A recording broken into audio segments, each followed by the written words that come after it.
Welcome campers. In today's video we're going to be installing something that I've been wanting to put in the Cherokee for a while now. It is the Auxbeam 8-gang switch panel system, and for the quality and the price it is about the best option on the market. Stay tuned.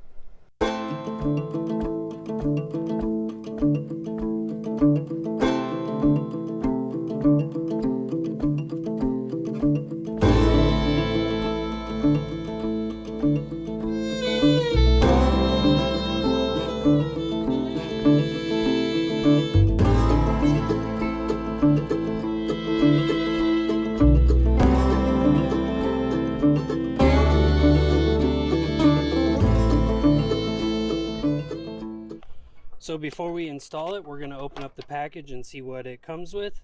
I did get the green one because it kind of matches the green of the Jeep, but I think they do have a blue and a red option for the backlighting also.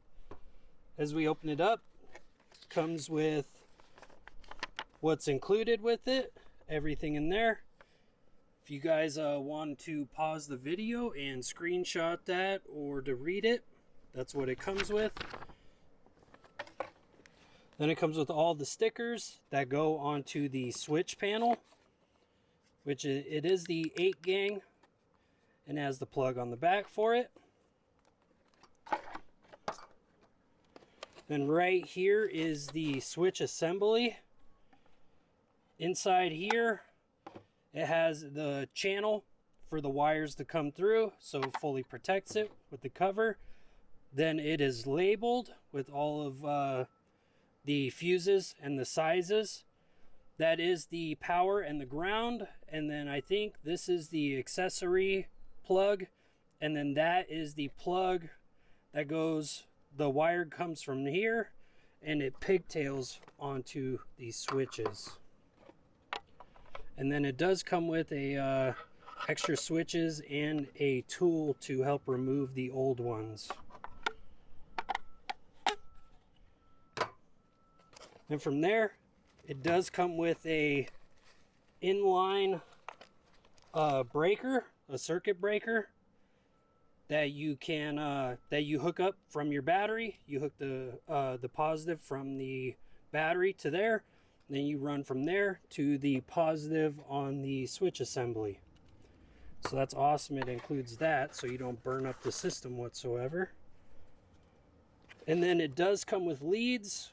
It comes with 2 power wires to go from the circuit breaker to there, and then from the circuit breaker to the battery, and then your negative for the battery to the switch assembly.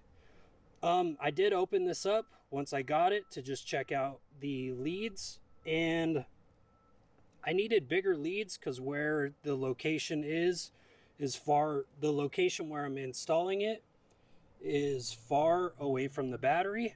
So I did buy some 10-foot leads from Amazon that I will have linked below, along with the Auxbeam kit. And yeah, it should work out. I will actually be using one of these leads, but the main wire from the battery to the circuit breaker will be the one I bought from Amazon.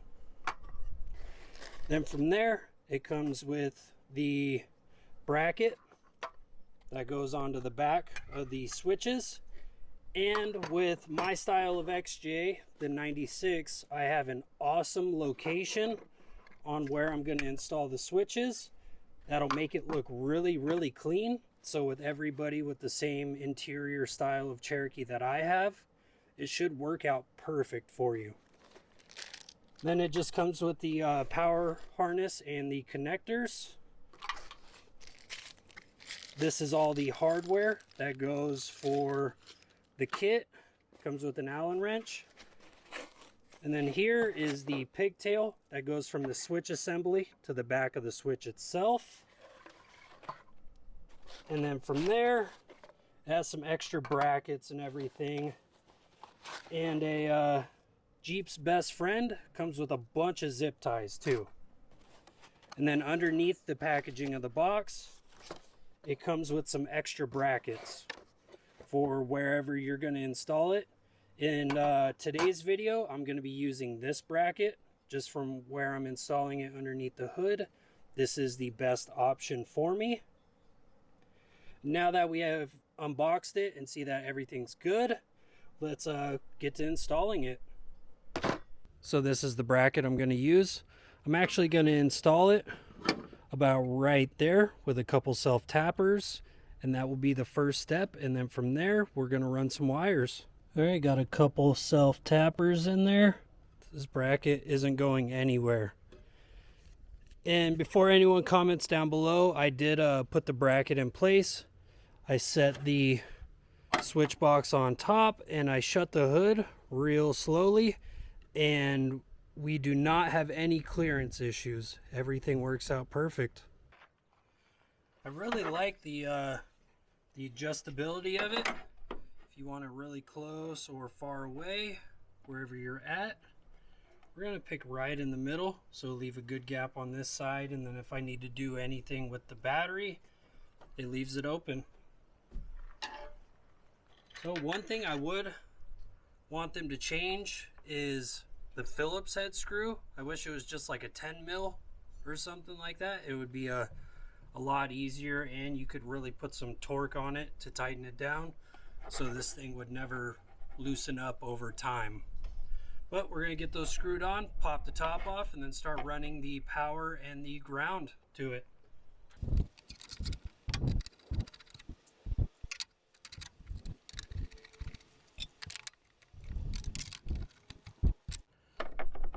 Yeah, that thing isn't, that's not going anywhere. That's on there. All right, just pop top off. I'm going to start running wires through it, or running wires to it from underneath here. I'm going to do the ground first, and then I will run the power wire to right around this area, hook it up to that circuit breaker, and then run the wire from the circuit breaker to the switch. And then from there, I'm going to actually hook up the pigtail for the wire, or for the switch panel, and run that into the cab, and then we will get started on where I'm going to mount the switches, and I think you guys will really like the spot. So the shorter of the two wires worked out. I'm going to do this side. I'm going to do this side as the jumper to the switch panel. It takes a 10 mil to tighten it, so I'm gonna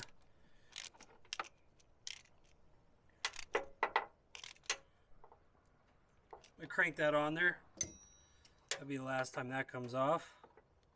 Put the little top on, little rubber top, get that down there, run it through all clean, loosen the positive terminal,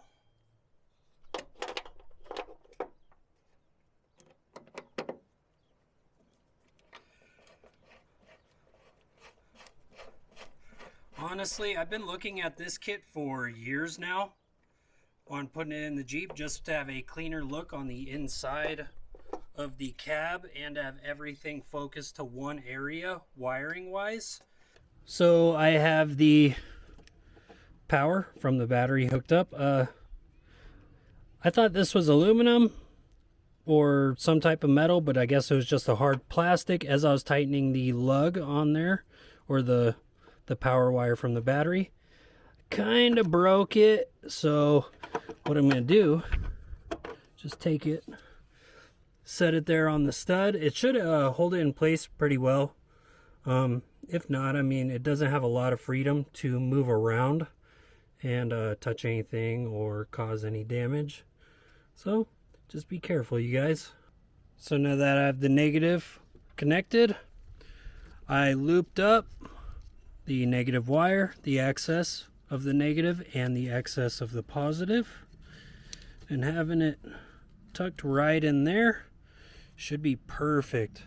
Now that we have the main leads hooked up, everything in place, it is time to hook up the pigtail for the switch and start doing the switch setup in the cab. Then from there, we'll hook it all up to the battery and get started on hooking up lights. All right, well, I have the lead that goes for the switch panel. Ran along it, and it is through the grommet in the firewall, if you could see that right there. Before we get fully started installing the switch panel on the inside, you have to install the accessory wire.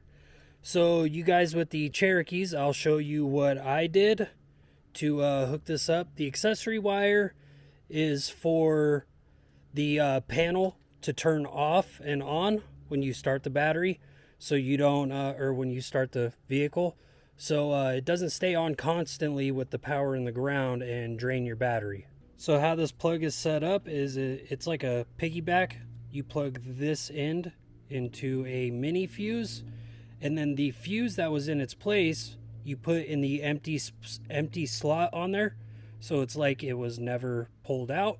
And then this fuse, this 5 amp behind it, is actually for the accessory wire, so it's like double covered, so you don't you know, burn anything up.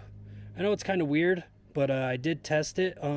What I used was the 10 amp that went in this slot right here. It's for my automatic transmission, so it, you know, it only works when the key is on. But I did test it. Nothing happened. I didn't blow the mini fuse. My transmission didn't catch on fire. Nothing weird happened. So I think that is a good spot for it. And it just plugs in like that and piggybacks. And then you just run your wire. I ran my wire along my power and ground that ran to the main panel, and it should work out perfect. And for my XJ to make the double fuse pigtail fit, I did have to cut these 2 slots, and it fit snug. So now that we have the main wiring completed to actually power the switch panel on and off, it is time to install the switch itself inside the cab. Then from there we will wire up all of the accessories and lights that are going to be running to the switch panel. So instead of drilling a hole in the center of the bracket, what I'm going to do is remove that Phillips screw, and on this slot I'm gonna run the screw through this slot and adjust it to how I like, and then tighten the screw all the way down, and then I will attach the switch panel to the other side of the bracket and then put the Allen head screws in there and adjust it to how I want, and then get it all tightened in there, and the switch will be installed. So we have the front side of the bracket attached to the switch panel and the back side attached to the mounting point. I'm gonna put the Allen head screws in there and get it angled exactly how I want, and then from there we will zip tie the wires up, make it look all clean, and then it's time to start hooking up our accessories. So the switch panel is installed. It's in there, not moving. Everything is snug and tight. And I ran the wire down there and just looped it up and zip tied it all together up there. All these other wires are for my auxiliary engine temp gauge, because the one on my cluster took a crap on me, so I put a aftermarket one right there that is more exact. Alright, I'm gonna leave the rest unzip tied because I'm gonna be running a lot of wires and accessories to the panel. There's gonna be 3 wire harnesses and 2 wires. The 2 wires are for the chase light in the back. 2 of the harnesses are for the new KC Flex Era 3s that I'll be installing on the roof rack to replace the Flex Era 1s that burnt out on me. And then I have the Flex Era pods on the front that it's its own harness also. So the plan is to replace the roof rack LEDs now. I'm going to replace these 3. The left LED on all 3 of them went out. I guess that is an issue. I thought I maybe messed something up, but they told me at the booth at Overland Expo that is a common issue. But this light still works. So my plan is to take that light, and once we get our three-wheeler going and our off-road trailer rolling, I'm gonna make that the headlight on it. So it's gonna be about the brightest AT or three-wheeler headlight on the planet. Well, the new roof rack lights are installed and they're complete daylight. I mean, it's blinding me even during the day. The only thing I didn't like is I'm not a real big fan of their wire harnesses. So I cut the sheath off of all 4 wires that were for the 2 wire harnesses going up to the lights. And it was just exposed wires, so I bought wire loom off of Amazon.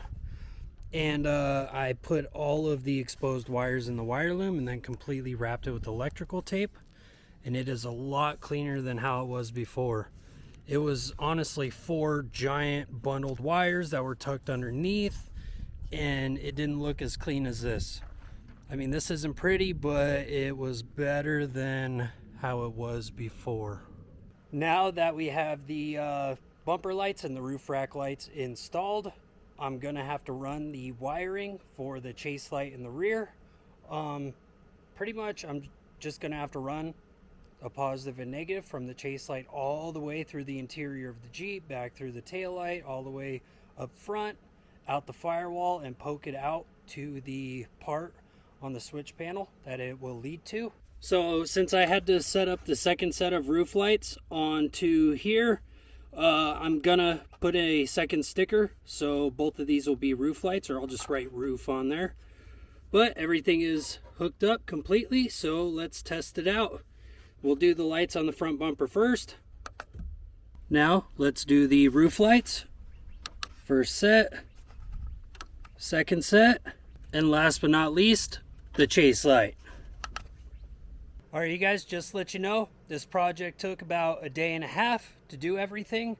So if you've gotten this far, please really like the video. It helps us out a ton on the channel. Subscribe also, so you can stay tuned for more DIY projects like this, product reviews, and our trip videos. And stay tuned for our next adventure. Bye, you guys. Have a good one.